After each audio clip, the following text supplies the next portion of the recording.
First, I'd like to thank the organizers of the Phenix Impact Symposium for inviting me to join you today.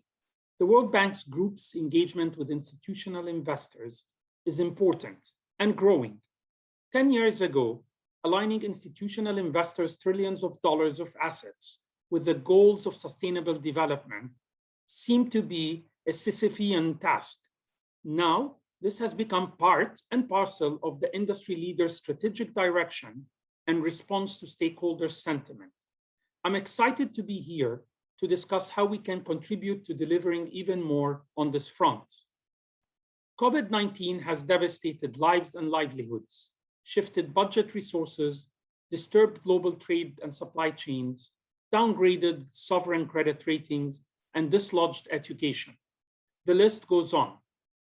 Just as we were headed toward the home stretch to achieve the SDGs by 2030, the pandemic had its own plans. Just as we need to double down quickly to stem irreversible climate change, our work is significantly interrupted. Inequalities that we labored so hard to reduce, we find ourselves losing ground.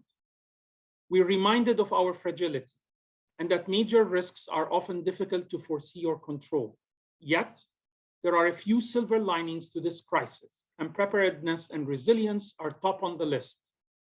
The systems we put in place now can respond to future global shocks, whether they are natural disasters, climate, pandemics, social conflict, or others, to reduce their impact or even ward them off. My role at the World Bank looks after mobilizing private sector resources for development, for infrastructure in particular. We know that sustainable infrastructure systems build resilient societies. They include services such as transport, digital development, energy, water, and sanitation that we acutely need in crisis. Every infrastructure subsector has a role to play in advancing green, resilient, and inclusive development. We also know that infrastructure enhances productivity, creates employment, facilitates trade, promotes structural transformation of economies, and accelerates innovation. Infrastructure also supports the formation of human capital, and we can thank smart infrastructure for the achievement of agglomeration economies, giving us smart and compact cities. Critically, energy and transport account for 70% of carbon emissions globally. This means that getting to net zero is simply unachievable without their full decarbonization. I'm here to discuss how more and better collaboration between the private sector and developing country governments can help scale up the resources and capital deployment to make all of this happen. As I mentioned, we know that more investors appreciate the potential of emerging markets and developing economies, including a wider investment opportunity set, higher longer-term growth potential, and broader diversification. In 2020, Mercer reported that 43% of European pension funds have an asset allocation to emerging markets with an average weighting of 4%. More broadly, emerging market and developing economy debt has caught up strongly over the last decade, with 28% of investors now involved with an average allocation of 5%. Nonetheless, this data shows that institutional investors still tend to be underallocated in these markets. The investments are also limited to few of them.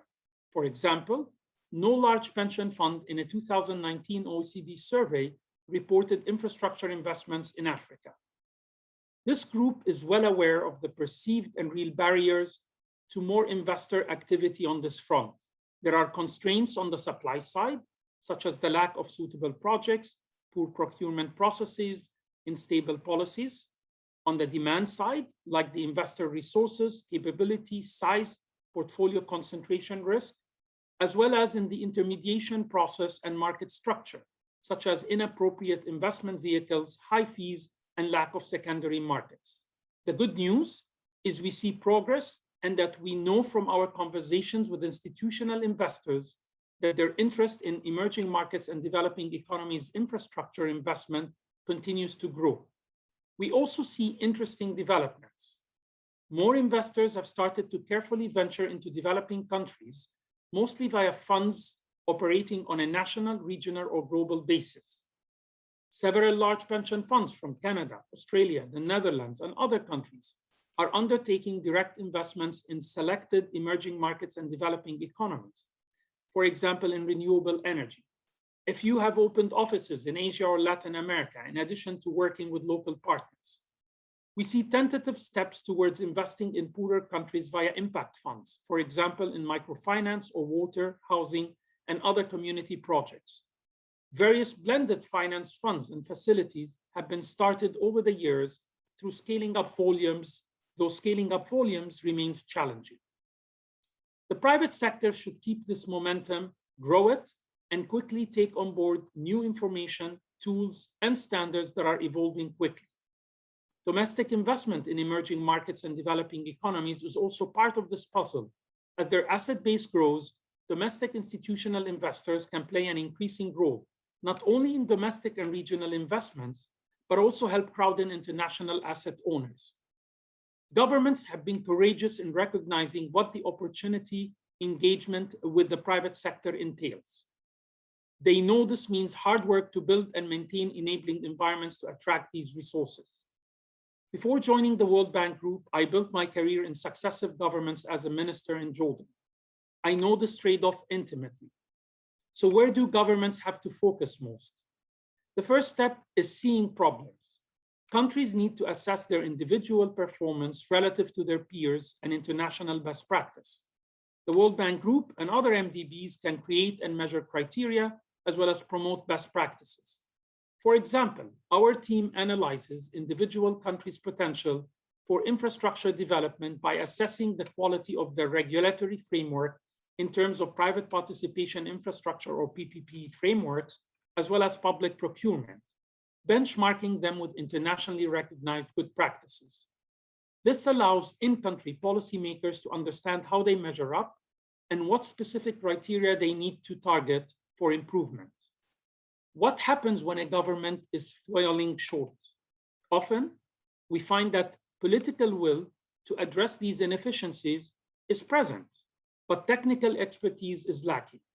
Governments come to the World Bank and other MDBs for tools, advice, and training. We also are committed to making sure that our tools are widely accessible on the web and that governments know about them. Examples of this from my shop are the PPP Knowledge Lab and the PPP Legal Resource Center, which has sample legal materials for planning, designing, and legally structuring infrastructure projects, with many partners contributing to these efforts. Since COVID, the context became more complex and the stakes are higher. Fiscal space is tighter and attention to how funds are used is greater. But past experience in crisis tells us that now is precisely the time that many governments will turn to infrastructure spending to stimulate their economies. So it's important for us to be vigilant and support strong decision-making. In many ways, the burden is on governments to ensure the regulatory environments and governance attract investment. Projects that governments plan to bring to market must be well-planned and fiscally responsible. This discipline is important for investors, just as it is for countries and their citizens. The World Bank Group promotes transparent investments and those that target key areas of sustainability in terms of social benefits and inclusion, including gender, job creation, as well as climate and environment. We're hopeful for a new generation of infrastructure investment that gets countries closer to achieving their development goals efficiently without wasting resources and helping countries build back better from the pandemic. Yet, we're realistic. Even before the pandemic, we knew that countries' needs far surpass their own budgets and available donor funding. We and other MDBs strongly committed to help crowd in more private finance, expertise, and solutions for development. This approach is guided by the Hamburg Principles adopted by the G20 in 2017. For infrastructure, certain elements form the backbone of how we can help governments attract investment. These include enhancing the macro-fiscal, domestic resource mobilization and financial markets, bettering public spending efficiency, improving investment climates and enabling ecosystems for private participation in infrastructure, promoting financing practices for debt sustainability and sector creditworthiness, improving governance, reforming sector regulatory frameworks, and strengthening bankable project pipelines based on robust public investment planning to accommodate the expanded financial resources. This is a huge ground to cover, which is why effective partnership between government, the private sector, and MDBs is essential. The need to ensure that recovery and infrastructure is climate smart makes this partnership even more pressing. We need all hands on deck. The roles of the respective players here are intuitive. The private sector can be a financier and a source of knowledge, expertise, and innovation that can yield transformative solutions. The public sector develops legal and regulatory framework, works on policy reforms, engages partners to achieve development goals, and acts when effective private solutions are unavailable. MDBs are well placed to be a bridge. Apart from our work helping countries improve their enabling environment that I've already mentioned, we also can finance first movers or innovators and reduce risks in many ways, including guarantees. In many cases, we bring comfort to investors knowing that projects have the backing of the World Bank Group. While this backing is through market-tested instruments, we've also seen that our support offers a halo effect for projects that we know often protects them from trouble in the first place. Another way we act as a bridge is through our partnerships. For example, my unit in the World Bank houses the Global Infrastructure Facility, which was established in 2014 as a G20 initiative. I'm proud to be the GIF's Governing Council co-chair. Through the GIF, we provide transaction advisory services to governments and MDBs to bring to market high-quality, sustainable infrastructure projects. And the GIF has a strong relationship with the institutional investors, as many of our private sector advisory partners hail from this community. Collectively, we know what is needed to increase institutional and commercial financing. Some I've already mentioned, such as expanding infrastructure pipeline development through better project preparation and scaling up the use of credit enhancement products.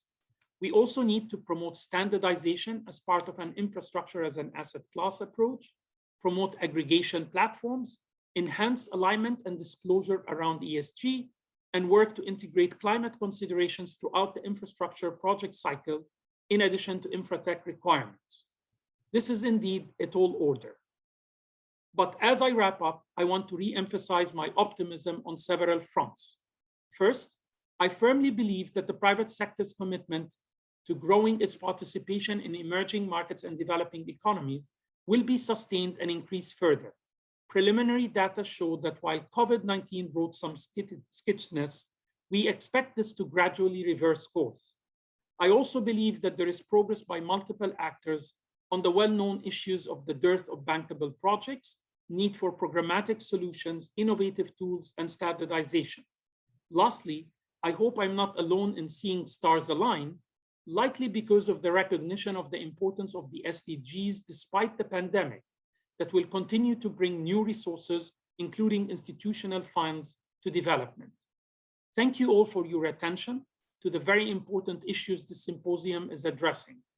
I know this address is coming at the end of the agenda, so I hope to leave you with confidence and hope in the good work the public and private sectors, with support from MDBs and the international community, are doing together.